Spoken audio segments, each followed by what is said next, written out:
আপনি আমাকে চিনতে পেরেছেন? না চেনার কিছুই নেই। আমি জীবনে যার সাথে একবার কথা বলি, তার কণ্ঠ কোনোদিনও বলি না। ও, তার মানে যাকে একবার ভালোবাসবেন তাকেও কখনো ভুলবেন না। হ্যাঁ, আমি বলবো না।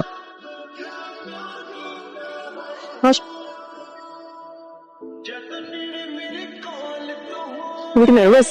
না, নার্ভাস হওয়ার কোনো কারণে, কারণ আমার আব্বু খুবই চমৎকার মানুষ। তুমি তাকে তো কথা বলে বুঝতে পারি। আমি চলে আসছি। আচ্ছা আঙ্কেল, আসসালামু আলাইকুম। ওয়ালাইকুম আসসালাম। বসো। কেমন আছো? জি আঙ্কেল, আলহামদুলিল্লাহ ভালো। আপনি কেমন আছেন? ভালো। তোমার একটা ভিডিও দেখলাম, রূপা দেখিয়েছিল।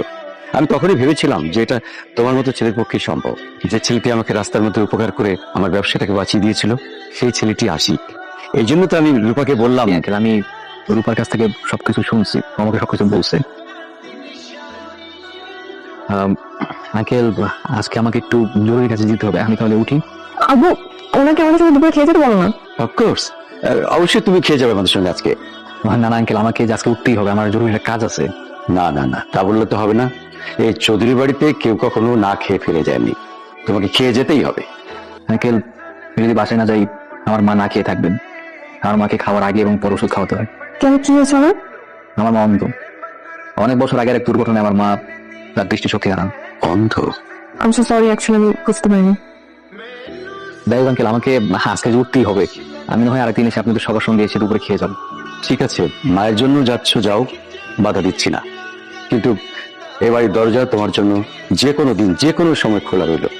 তুমি আসবে এবং আমাদের সঙ্গে খাবে। আজকে তাহলে উঠি। এসো। আচ্ছা, আসসালামু আলাইকুম। ওয়ালাইকুম আসসালাম। বলুন, আমি আমাকে একটু এগিয়ে আসি। হ্যাঁ, যাও।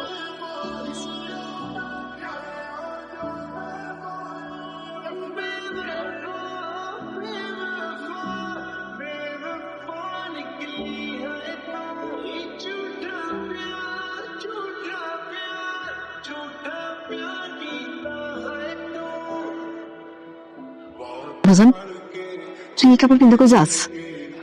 আমার দোয়া করো, আমি আজকে নতুন একটা কাজে যাইতেছি। তাই নাকি? হ্যাঁ ভাজান, আমি তো সবসময় তোর দোয়া করি। নাও, এই ফাইলটা গিয়ে জিএমসিকে দিয়ে দিও। আচ্ছা, ঠিক আছে আঙ্কেল। আমি আপনার গাড়ি গ্যারেজে পাঠিয়ে দিয়েছি। কেন? না মানে আপনি লং জার্নিতে যাচ্ছেন, তো লং জার্নিতে যাওয়ার আগে গাড়ি মেনটেন করা হলো আপনার সেফটি ইস্যুর জন্য। দেখেছো, এই জন্য তুমি আসার পর থেকে আমি একদম নিশ্চিন্ত। আমার খালি খাওয়া দাওয়া ঘুম, অফিসে যেতে ইচ্ছে করে না। তোমাকে আমি খুব ভরসা করি। হ্যালো। আসসালামু আলাইকুম স্যার। ওয়ালাইকুম সালাম। আচ্ছা, তোমাকে যে খোঁজ নিতে বলেছিলাম নিয়েছিলে? জি স্যার, আপনার কথা মতো খোঁজ